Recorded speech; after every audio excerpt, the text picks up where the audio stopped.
This isn't just a waiting game anymore, because the longer Aaron Rodgers stays silent, the worse it gets for Pittsburgh.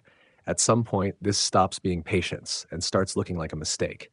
Now, the real question is, are the Steelers already too deep in to walk away? This might be a bigger problem than anyone expected, because the Pittsburgh Steelers aren't just waiting on Aaron Rodgers' they're being held hostage by the decision.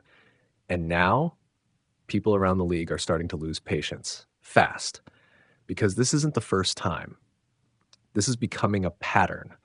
Another offseason, another delay, another situation where Rodgers refuses to move on a normal timeline.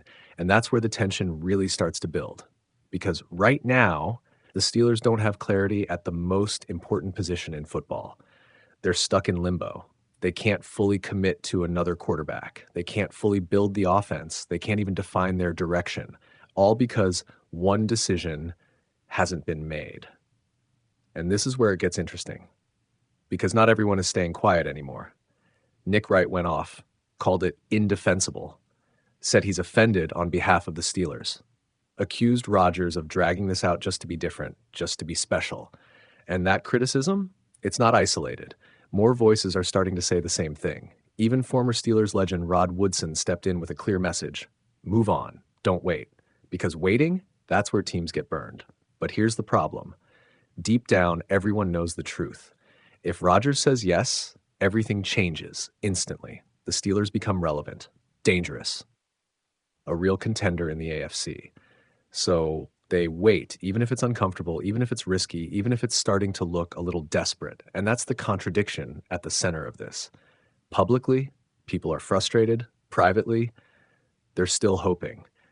And this is where it starts to feel off, because Rodgers isn't acting like a player trying to join a team. He's acting like the timeline revolves around him, like the offseason moves when he decides it moves. And maybe that worked before, when he was an MVP, when he was clearly worth the wait.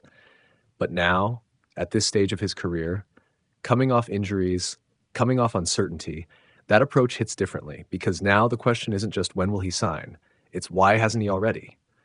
And nobody seems to have a real answer. Some insiders say weeks. Others thought it would already be done. But here we are, still waiting, and that waiting has consequences. Because every day that passes, options disappear, quarterbacks sign elsewhere, plans get locked in, doors close. So if Rodgers doesn't sign, or worse, if he waits too long and then says no, the Steelers won't just be disappointed, they'll be stuck. And that's the real risk no one in Pittsburgh wants to admit yet, because this isn't just about adding a quarterback anymore. It's about whether they've already waited too long to recover if he doesn't show up. So now the question isn't just when Rodgers will decide, it's what happens to the Steelers if he never does.